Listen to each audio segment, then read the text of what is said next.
किसकी हिम्मत है जो ऐसा करके निकल जाए? जब किया नहीं तब ये हुआ, कर देते तब क्या होता? कोई नहीं कर सकता, ऐसा कभी नहीं हुआ। हमसे खाना मांगो, हमने खाना देने पर मजबूरी थी हमारी, बहुत दिक्कत मिली, बड़ी तकलीफ मिली। आखिरी पे यो पड़ा मो के गांव मार डालो। न्यायालय ने अभियुक्त श्याम बाबू को आजीवन कारावास की सजा सुनाई है। 50,000 रुपये अर्थदंड से दंडित भी किया है। बेहमई हत्याकांड जो आज से 43 साल पहले 14 फरवरी 1981 को हुआ था, जिसने देश दुनिया में खूब चर्चा में ये घटना रही और अभी भी लगातार चर्चा में है। आज हम कानपुर देहात जिला मुख्यालय से करीब 50 किलोमीटर दूर बेहमई गांव में आए हैं। ये वही जगह है जहां पे हम खड़े हैं। यहाँ पे 20 लोगों की हत्या हुई थी और 6 लोग घायल हुए थे, जिनकी जो काफ़ी समय बाद वो भी अब नहीं रहे हैं। हम यहाँ के लोगों से बात करते हैं और ये समझने की कोशिश करते हैं कि 43 साल में बेहमई हत्याकांड के बाद इस गांव का क्या संघर्ष रहा, इस गांव के लोगों का जीवन कैसा रहा, यहाँ के लोग क्या चाहते हैं, इनकी सरकार से किस तरह की नाराज़गी है। तो चलिए हम यहाँ के लोगों से बात करते हैं और उनसे समझने की कोशिश करते हैं कि उनका अपना क्या नज़रिया है इस पूरे घटनाक्रम को लेकर। 43 साल का मुकदमा और 80 साल का मुजरिम, ये कैसा फैसला। बेहमई हत्याकांड जिसमें 20 लोगों की गोली मारकर 14 फरवरी 1981 को हत्या कर दी गई थी। इस चर्चित मामले का फैसला ठीक 43 साल बाद 14 फरवरी 2024 को आ गया है, जिसमें एक 80 साल के आरोपी श्याम बाबू केवट को आजीवन कारावास सुनाया गया और 50 साल रुपए का जुर्माना लगाया गया। जुर्माना न देने की स्थिति में 6 महीने की सजा और बढ़ाई गई। एक और आरोपी विश्वनाथ को दोष मुक्त कर रिहा कर दिया गया, क्योंकि घटना के वक्त इनकी उम्र 15 वर्ष बताई जा रही है। बाकी अभियुक्त फैसला आते आते मर गए, कुछ एक बचे तो उनका कहीं जिक्र नहीं। 20 लोगों की हत्या के गंभीर मामले में 43 साल बाद फैसला आया, वो भी 80 साल के एक व्यक्ति को आजीवन कारावास, जो गांव के लोगों को नागवार गुजरा। 20 लोगों की हत्या थी और 6 लोग उसमें घायल हुए थे।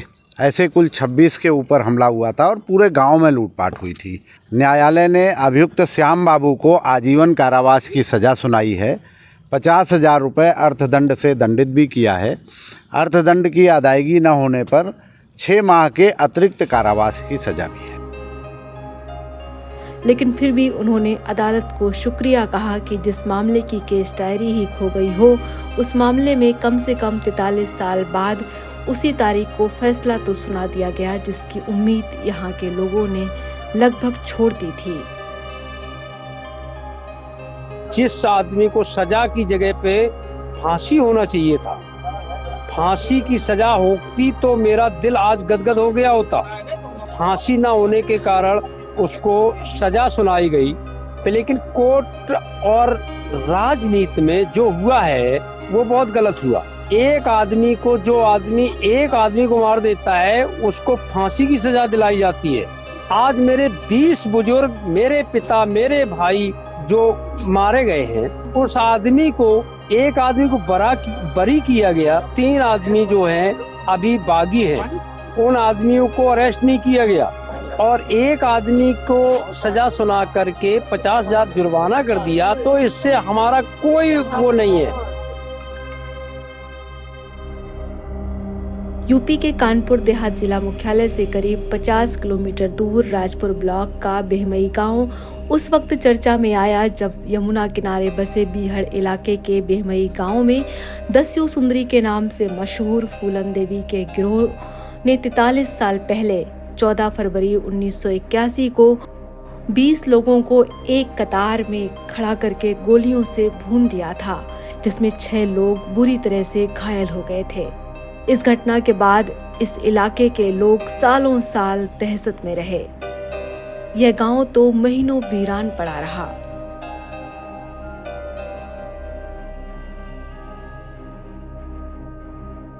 इस मामले में फूलन देवी समेत 35 लोगों पर हत्या का मुकदमा दर्ज किया गया था।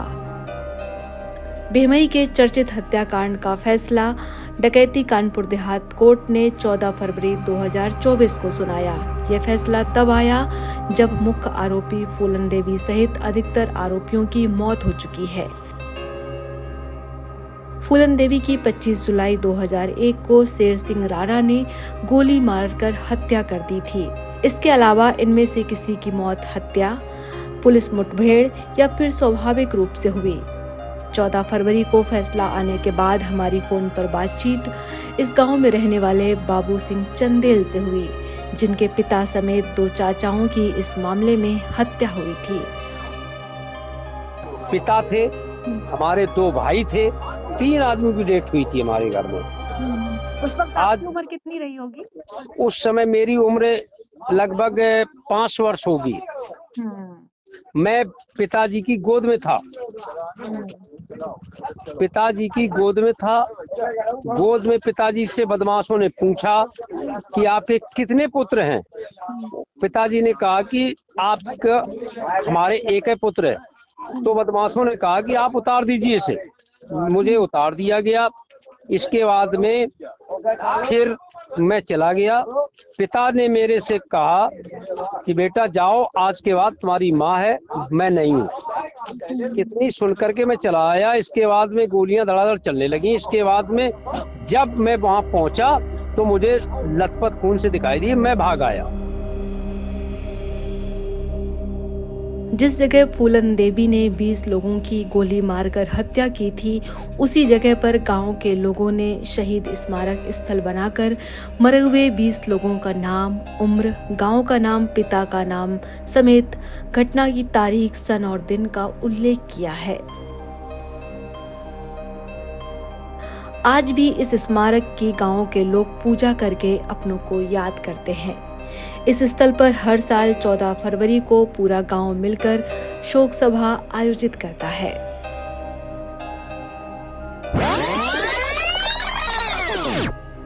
मैं करीब 6 महीने पहले 27 अगस्त 2023 को बेहमई गांव में गई थी। उस वक्त वहां के लोगों में काफी नाराजगी और सरकार से शिकायतें थी। 43 साल तक फैसला न आने की लोगों में कसक भी थी। यहाँ के लोगों ने अपने 43 साल के संघर्ष को हमसे साझा किया।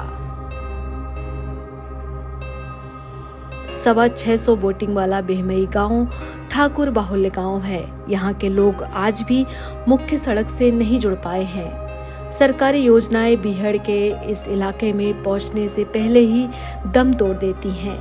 घटना के वक्त ही इस गांव में पुलिस चौकी बना दी गई थी। इसके अलावा इस गांव में विकास के नाम पर योजनाएं ना के बराबर पहुंची हैं। ग्रामीणों का ऐसा कहना है कि काफी पहले गांव को एक पुल देकर सड़क से जोड़ने की बात कही गई थी। हम स्मारक स्थल से होते हुए 54 वर्षीय मुन्नी देवी के घर पहुंचे। जिस वक्त बेहमई हत्याकांड हुआ था, उस वक्त मुन्नी देवी की उम्र महज 11 साल की थी। इनकी शादी के बामुश्किल 4 महीने हुए थे। इनका गौना नहीं हुआ था। तब तक इनके पति के मौत की इन्हें खबर मिली। मुन्नी अपने पति की तस्वीर दिखाते हुए हमसे बोली, इनकी उम्र उस वक्त 13 साल थी। मुन्नी अपनी आपबीती बताकर भावुक हो जाती हैं। 11 साल के आते और अब का मैं 11 साल की उम्र आती, 13 साल के पति आते। जब हमने पाया मुँह नहीं देखो आदमी को, और ससुराल में बाप माता ही नहीं है, मात पिता। अब यहाँ हम राहत हैं, जेठ हैं, जेठ की लड़का हैं, कोई किसी को होते हैं। और इतने साल है गई और आए के फोटो खींचने लगा, बूझन लगा, न मिलना न जुलना। सबके तो बेटियाँ हैं, सबके तो लड़का हैं। हम तो रात दिन यही कहा कि भगवान हम पे बेटियाँ होती तो हम बातें तो कर लेती। अरे तुम पैसा बांधे थे, पेंशन बांधी थी तो इतनी तक बांधते जो हम कपड़ा पहन लेते, लेके खा सकते हैं। अब पराए घर में रह रहा है, कॉलोनी तक नहीं दी हमें काऊ ने। इस गांव में मुन्नी जैसी उस वक्त की कई युवा महिलाओं का दर्द मुन्नी से मिलता जुलता है, जिनकी उम्र अब लगभग 50 से पार हो चुकी है। हमारी मुलाकात 45 वर्षीय उस बेटी से भी हुई जिसके पिता की भी इस घटना में हत्या हुई थी। उस वक्त वो महज 1.5 साल की थी। और इतना बड़ा जब कान मेरे को कुछ न मिले तो क्या मिले, अब यह बताओ। आपके पिताजी खत्म हुए तो आपकी उम्र कितनी थी तब? तब तो बहुत छोटे थे, ऐसी थे 1.5 साल के होंगे। आप हमें सुरत नहीं है, मतलब कैसे आते कैसे ना आते, तब के भोग रही सारी जिंदगी भर भोगे, तो भगवान ने आई आखिरी फिर भोगाए दो। जब सुख के दिन आए तब भगवान ने विधवान के पेंशन ले तो मिली नहीं है।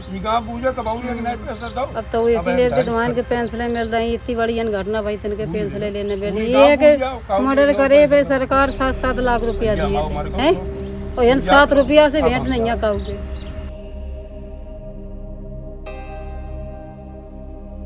बेमई गांव के 20 लोगों को एक कतार में खड़ा करके उनकी गोली मारकर हत्या करने वाली दस्यु सुंदरी डकैत फूलन देवी और उनका गिरोह था। फूलन देवी जब महज 16 साल की थी, उस वक्त उन्हें बेमई गांव में डकैत लालाराम और श्रीराम ने एक कमरे में कई दिनों तक बंद रखा।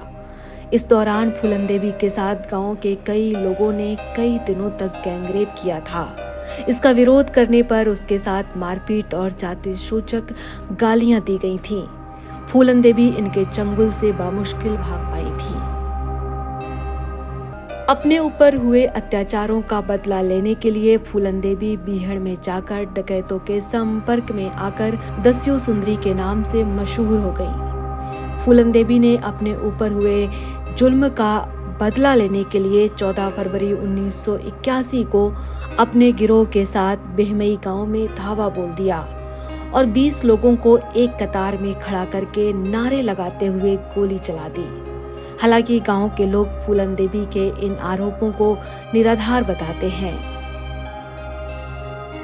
गांव के एक बुजुर्ग धर्म सिंह, जिनकी उम्र करीब 82 साल है, वो फूलन देवी के लगाए आरोप खंडित करते हुए कहते हैं कि फूलन हमेशा 50 लोगों के झुंड के साथ चलती थी, उसके साथ भला कोई गलत कैसे कर सकता है।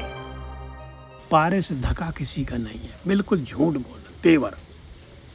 हम जैसी कसम बताओ, वो गंगा जल उठाए जाए, कोई अब तो कुछ है ही नहीं है, लेकिन सब झूठी अपने बचत के लाने ये बातें निखारी। एक भाई खत्म बहुत, हमें लहरू हतु मास्टर BTC करे तो वो ख़त्म बहुत। एक बड़ा भैया हमसे हतो, वो गोली लगी थी 2-3। कोनो घर से तो बिल्कुल कोरट हो गो। गाँव तो अब ही अब 10-5 साल से नए लड़का जो छोटे जमान हो गए तो अच्छो लगने लगू, नहीं तो पहले तो 10-20 साल तो यह लगत कि गाँव में कुछ है ही नहीं। बेहमई कांड के बाद पुलिस फूलन देवी को कभी गिरफ्तार नहीं कर पाई। फूलन देवी ने मध्य प्रदेश पुलिस के सामने 1983 में अपनी कुछ शर्तों के साथ आत्मसमर्पण कर दिया था। फूलन देवी ने पुलिस के सामने यह शर्त रखी थी कि उसके गैंग के किसी व्यक्ति को फांसी न दी जाए, उनके पिता की जमीन वापस की जाए, उनके भाई बहनों को सरकारी नौकरी दी जाए। सरकार ने फूलन देवी की ये शर्तें मान ली थी। फूलन देवी लगभग 12 साल जेल में रहने के बाद रिहा हुई। उन्हें 1996 में समाजवादी पार्टी से टिकट मिला, जिससे वो मिर्जापुर से लोकसभा चुनाव लड़ी। 2 बार सांसद बनी और सांसद के दौरान ही 25 जुलाई 2001 में उनकी हत्या कर दी गई। बेहमई गांव के राजेश सिंह उस वक्त डकैतों के आतंक के बारे में हमें बताते हैं। वो कहते हैं कि पुलिस डकैतों से मिली हुई थी। अगर डकैतों को हम लोग खाना ना दें तो पुलिस हम पर लाठियां बरसाती थी। बदमाश तो रोज आते थे, इधर से 20 आ गए, कभी इधर से आ गए, कहीं शिकार कर रहे। अब अगर न देते खाना तो पुलिस की लाठी, और पुलिस ने तो खरियान तक ने रखा दे, इतनी लाठी बजाई है। और अगर वो एक आध खाना दो, एक आध खाना न दो, क्या करेंगे। सेट्स ऑफ रूरल इंडिया के लिए बेहमई से नीतू सिंह की रिपोर्ट।